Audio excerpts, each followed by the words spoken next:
आज मैं इस वीडियो में आप लोगों को एक ड्यूअल स्टार्टर के बारे में बताने वाला हूं। ये देखिए मैं इसका कंट्रोल वायरिंग कर लिया हूं पूरा। अब मैं आप लोगों को दिखाऊंगा कैसे कैसे इसका वायरिंग हुआ है और ये कैसे काम करता है। देखिए कंट्रोल के लिए एमसीबी लगा है, इसमें 220 वोल्ट सप्लाई आ रहा है, ये कॉन्टेक्टर है और ये ओवरलोड रिले है। ये इंडिकेटर लगा हुआ है, ऑन का दिखाने के लिए, ऑन होगा स्टार्टर तो इंडिकेटर जलेगा। और यहाँ पे देखिए 2 पुश बटन है, एक ग्रीन और एक रेड। ठीक, तो मैं इसका टेस्टिंग करके आप लोगों को दिखाता हूँ। सप्लाई चालू करूँ बटन से, ये देखिए इसका सप्लाई चालू हो गया है। ये एमसीबी है, एमसीबी ऑन कर दिया। देखिए एमसीबी से ये मेरा एक वायर जो है यहाँ से निकल के न्यूट्रल आ रहा है। न्यूट्रल आया है सीधा कॉन्टेक्टर के A2 पे, यहाँ पे देख सकते हैं A2 में आया है। और यहीं से निकल के एक इंडिकेटर जलाने के लिए न्यूट्रल आ गया इंडिकेटर में, बस न्यूट्रल यहीं तक है। उसके ऐसे फेस देखिए एमसीबी से निकला है फेस, ये आया है ओवरलोड रिले के 95 नंबर पे। 95 नंबर में फेस आया है एमसीबी से निकल के, फिर 96 से निकला है रिले के एनसी पॉइंट से, और ये एनसी पुश बटन के 1 नंबर पे आ गया है, देख सकते हैं। उसके ऐसे 2 नंबर से जो निकला है बाहर वो आ गया है एनओ पुश बटन के 3 नंबर पे।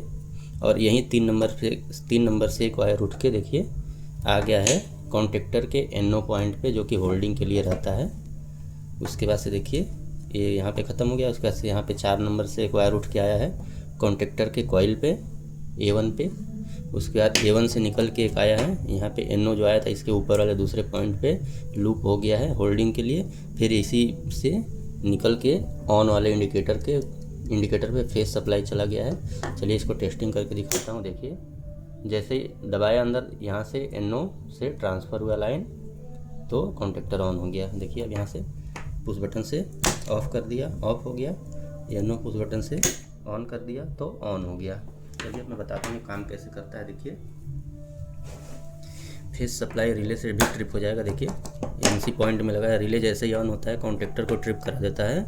यहाँ पे जितना रेंज पे सिलेक्ट करेंगे ओवरलोड रिले, जितने एम्पियर पे, उससे ज़्यादा एम्पियर जैसे यहाँ से पास होगा तो ये रिले ट्रिप हो जाएगा, तो कॉन्टेक्टर का सप्लाई यहाँ से कट जाता है, तो ये ऑन नहीं होगा, ऑफ हो जाएगा। देखिए इस तरीके से। फिर इसको दबा के बटन रीसेट कर देंगे तो फिर ऑन हो जाएगा। तो देखिए यहाँ पे 95 पे फेस आया है, 96 से निकला है। एक बार और बता दे रहा हूँ, एनसी के 1 नंबर पुश बटन पे आया है। जब तक ये रिले ऑफ है, मतलब ट्रिप नहीं हुआ है, तब तक यहाँ सप्लाई पास होगा। उसके बाद से यहाँ एनसी पॉइंट पे आ गया। एनसी मतलब नॉर्मली क्लोज होता है, तो यहाँ पे 1 नंबर पे या 2 नंबर पे भी सप्लाई आउट मिल रहा है बिना कुछ किए, बिना बटन दबाए, क्योंकि एनसी है। बटन दबाएंगे तो ये ब्रेक हो जाएगा, जितना देर दबाए रहेंगे उतनी देर सप्लाई ब्रेक रहेगा, कटा रहेगा, लाइट नहीं धराएगा। तो देखिए नॉर्मल कंडीशन में यहाँ तक सप्लाई मिल रहा है मुझे, एनओ पॉइंट तक 3 नंबर पे पुश बटन पे हरे वाले पे। और यहीं से एक वायर यहाँ एनओ पे दे दिया हूँ कॉन्टेक्टर के, तो यहाँ भी सप्लाई है। जैसे ही इसको दबाता हूँ कॉन्टेक्टर ऑन होता है, यहाँ से सप्लाई यहाँ आ जाता है, और यहाँ से पहले से ही कॉइल पे जा चुका है, न्यूट्रल पहले से ही मिला है, तो दबाते ही सप्लाई मिल जाता है उसको, तो कॉन्टेक्टर ऑन हो जाता है। जब तक कहीं से सप्लाई कटेगा नहीं तब तक ऑफ नहीं होगा। तो यहाँ पे एनसी पुश बटन जैसे ही दबाते हैं तो यहाँ से सप्लाई कट जाता है, क्योंकि एमसीबी से रिले पे आया है, रिले से यहाँ पे आया है, यहाँ से होके ही आगे जाता है। जैसे ही बटन दबाएंगे देखिए ऑफ हो गया। अब छोड़ेंगे दोबारा ऑन नहीं होगा। ये एनओ का पुश बटन दबाएंगे तो डायरेक्ट यहाँ कॉइल पे सप्लाई जाएगा तो ऑन हो जाएगा।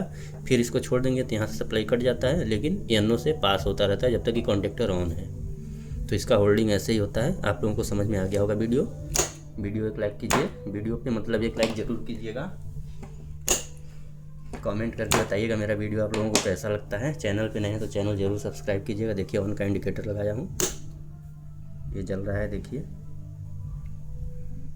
इससे ऑफ हो गया, इससे ऑन हो गया, यहाँ से भी पुश बटन से ऑफ हो गया और इससे ऑन हो गया। देखिए ये एमसीबी लगाया हूँ कंट्रोल के लिए, ये वो कॉन्टेक्टर है, ये ओवरलोड रिले है, 2 पुश बटन, इंडिकेटर, एमसीबी, इतना आइटम लगता है इसमें।